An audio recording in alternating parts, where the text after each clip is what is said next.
Pues empezamos, ¿no? Sí. En lo que llegue le guardamos la versión. Pues platícanos, por favor.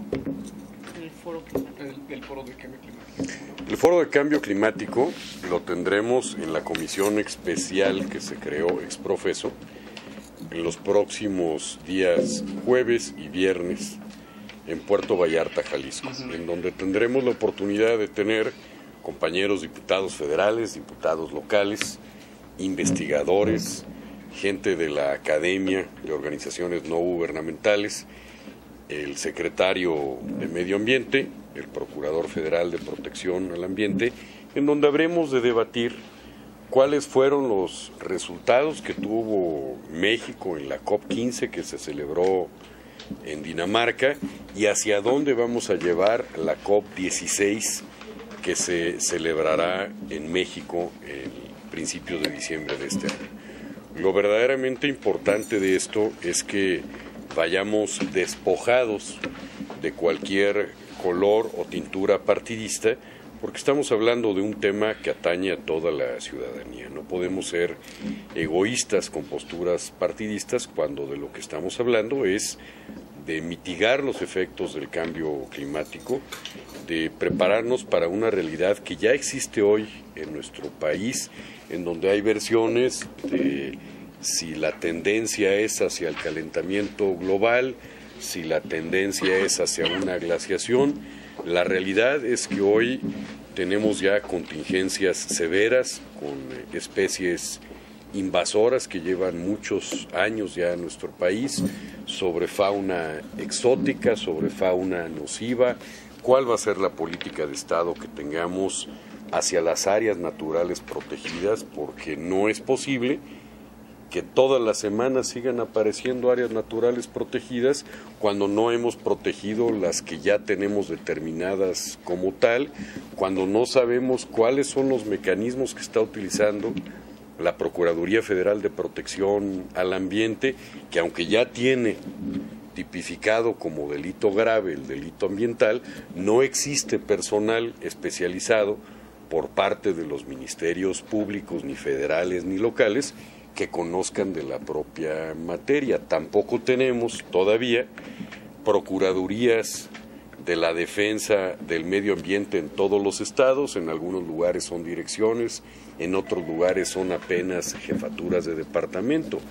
¿Qué tenemos que hacer? Ponernos de acuerdo, todos los partidos políticos, los partidos que representan en las cámaras, los diputados locales, los diputados federales, con la humildad de saber escuchar a los académicos, a las diversas etnias que ya están resintiendo este cambio climático. A ver, la semana pasada estábamos hablando de una nevada en mayo en Chihuahua, hoy estamos hablando de temperaturas de 46, 47 grados en la misma zona de Chihuahua. Es decir, el cambio climático ya está aquí y la pequeñez del ser humano no ha sido capaz aún de entender que somos nosotros los principales depredadores del medio ambiente. Por eso yo hago una atenta y cordial invitación a mis demás compañeros legisladores que dejemos a un lado los colores de nuestros partidos y que nos pongamos a pensar que lo verdaderamente importante es la relación que vayamos a tener con las especies de fauna, de flora y con el medio ambiente. ¿Cómo vamos a propiciar el rescate de esos bosques de oyameles que anteriormente servían como refugio de la mariposa monarca? ¿Qué vamos a hacer para que continúe expediéndose una gran cantidad de playas sin que éstas sean arrancadas por el mar, como nos está sucediendo en Cancún? ¿Qué vamos a hacer con las islas Revillagigedo, particularmente con la Isla Socorro, en donde 57 de sus especies principales de fauna, 14 ahora están declaradas como fauna en extinción? ¿Qué vamos a hacer con el reciclamiento de todos los residuos sólidos, de los residuos tóxicos? ¿Cómo vamos a adecuar la ley de salud aún más para que esos desechos tóxicos, muchas veces humanos, no entren en contacto con seres patógenos que alteren o que provoquen mutaciones en otros seres vivos. ¿Cómo vamos a hacer para controlar esta especie endémica, pero no menos valiosa que son ahora la fauna callejera, y cómo se están ellos adecuando a nosotros? Es decir, temas recurrentes, temas diarios que no hemos sabido como sociedad cómo enfrentar, cómo creerle a un secretario de Estado que tiene un pillo en la Comisión Forestal, en donde dice que se sembraron millones de árboles, cuando lo que debemos de hacer es a lo mejor haber cuidado miles y no millones. Es decir, basta de mentirle al presidente de la República.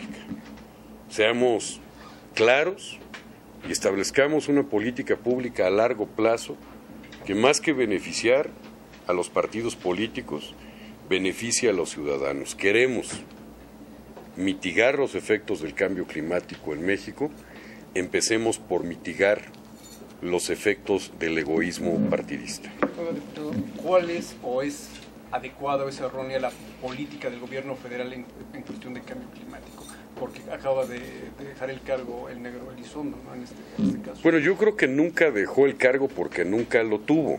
Fue un membrete que le pusieron ahí, una salida graciosa que le dieron de la Secretaría de Turismo, y lo premian poniéndolo a celebrar la convención COP16 en el lugar que quizás sea el más depredado por el medio ambiente, como lo es Quintana Roo. Es una disyuntiva, y no es que me enoje, pero no se preocupe. ¿Cómo es posible que nombren a este señor Elizondo el que hizo por el medio ambiente? Esto debería de ser algo que trajera la Semarnat, y sin embargo quien lo maneja es la Secretaría de Relaciones Exteriores. Es decir, sigue siendo, a excepción del secretario de Gobernación y del secretario de la Defensa, un buen grupo de amigos que juntó el presidente Calderón y que ahora están entendiendo pues como una escuela Montessori. Hacen lo que quieren, dicen lo que quieren y nadie les dice nada, ¿no? Representados por el significativo talento del señor Nava con su discurso de la chimoltrufa, que realmente no vamos a saber hacia dónde vamos a ir en cambio climático. El presidente Calderón expuso en su campaña que iba a hacer algo por el medio ambiente. No se le puede mentir al presidente de la República. Estamos a escasos meses de recibir en nuestro país a personalidades y estudiosos, a jefes de Estado y académicos de toda la tierra. Así de serio es el asunto y así de poco serio están manejando las cosas. Pero, diputado, no desde ahorita, sino siempre se han antepuesto los intereses económicos y el respeto a la Constitución está la venta de playas privadas, la destrucción de manglares, por el supuesto pretexto de construir emporios turísticos. En suma, nunca se respeta, siempre están los intereses económicos, sobre todo los extranjeros, que vienen a devastar, no vienen a apoyar. Bueno, yo no vengo aquí a calificar lo que ha hecho el gobierno de Calderón. Yo lo que le podría decir, yo he vivido políticamente solamente el gobierno de Calderón, que es de lo que le podría yo hablar. Lo que deberíamos hacer en ese sentido es, a lo mejor, entidades como la Procuraduría Federal de Protección al Ambiente debería de tener una independencia de la propia Semarnat. No es posible que los permisos en muchos casos de orden estatal o de orden federal después estén sujetos a la interpretación de una procuraduría que depende de la misma persona que emite o es el emisor de esos permisos. La bancada del PRI está propiciando la independencia de la Procuraduría Federal de Protección al Ambiente, que el nombramiento recaiga en una terna que presente el señor presidente de la República al Congreso, que se determine a través de ese procurador una vigencia de por lo menos 8 años en el cargo, con derecho a reelegirse una vez por parte de ese Congreso, para que podamos tener una política pública de largo plazo, no que sea, como usted lo dice, a interpretación de bienes o de caprichos económicos, sino a la convivencia que tiene el mayor depredador de la tierra, que es el ser humano, con las demás especies vivas que existen. Una